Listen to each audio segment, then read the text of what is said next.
আমি কিয়ামতের দিন ইনসাফের আদালত কায়েম করব। দুনিয়ার আদালত, এখানে ন্যায় বিচার পাওয়া বড় কষ্টের, কিন্তু আল্লাহ বলেন আমার আদালতে কোনো জুলুম হবে না। ফালা তুযলামু নাফসুন শাইআ, আমার আদালতে কোনো জুলুম নাই, কারো উপরে ন্যূনতম জুলুম করা হবে না। বরং কি হবে, আল্লাহ তাআলা বলেন ওয়া ইন কানা মিসকালা হাববাতিন মিন খারদালিন আতাইনা বিহা, দুনিয়াতে কেউ যদি সরিষা দানা পরিমাণ কোনো আমল করে থাকে, এটা হোক নেক আমল আর বদ আমল, সেই আমল সহ তাকে হাজির করা হবে। শুধু তাই নয়, সে দুনিয়াতে যে আমল করেছে সেই আমলের ব্যাপারে হিসাবও নেওয়া হবে।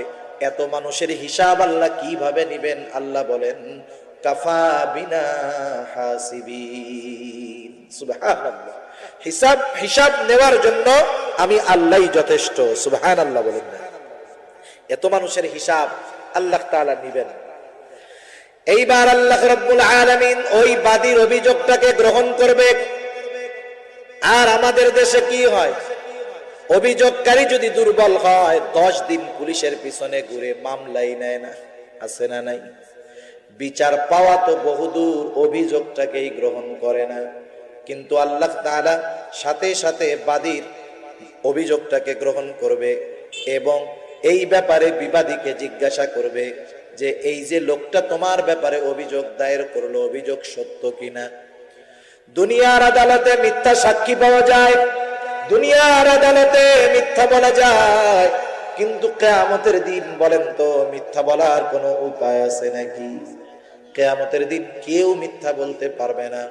বরং আমি আপনি যে অঙ্গ প্রত্যঙ্গ দিয়ে দুনিয়াতে গুনাহ করি, আল্লাহর কসম, আল্লাহ কোরআনে জানায় দিয়েছেন আমার হাত, আমার পা, আমার চোখ, আমার কান, আমার চামড়া কিয়ামতের দিন আমার আপনার গুনার বিপক্ষে, আমার আপনার বিপক্ষে আমার গুনার কথাগুলা আল্লাহ তাআলার কাছে বলে দিবে। এদেরকে ঘুষ দিয়া, ভয় দেখায়া মিথ্যা সাক্ষ্য দেওয়ার কোনো সুযোগ নেই। লোকটা তার অভিযোগ স্বীকার করবে, বলবে হ্যাঁ আল্লাহ, দুনিয়াতে আমি এই লোকটার উপরে জুলুম করেছি। আল্লাহ রাব্বুল আলামিন বলবে তার হকটা তুমি আদায় করে দাও। এইবার বিবাদী জালেম বলবে আল্লাহ এ তো দুনিয়া না, দুনিয়া না, দুনিয়া যদি হতো তার হকগুলো আমি দুনিয়াতে আদায় করে দিতাম। এইবার বাদী বলবে আল্লাহ ঠিক, এ তো দুনিয়া না, দুনিয়া না, দুনিয়ার মধ্যে সে আমার জমি জোরপূর্বক দখল করেছে, আজকে কিয়ামতের দিন আমার তো জমির প্রয়োজন নাই।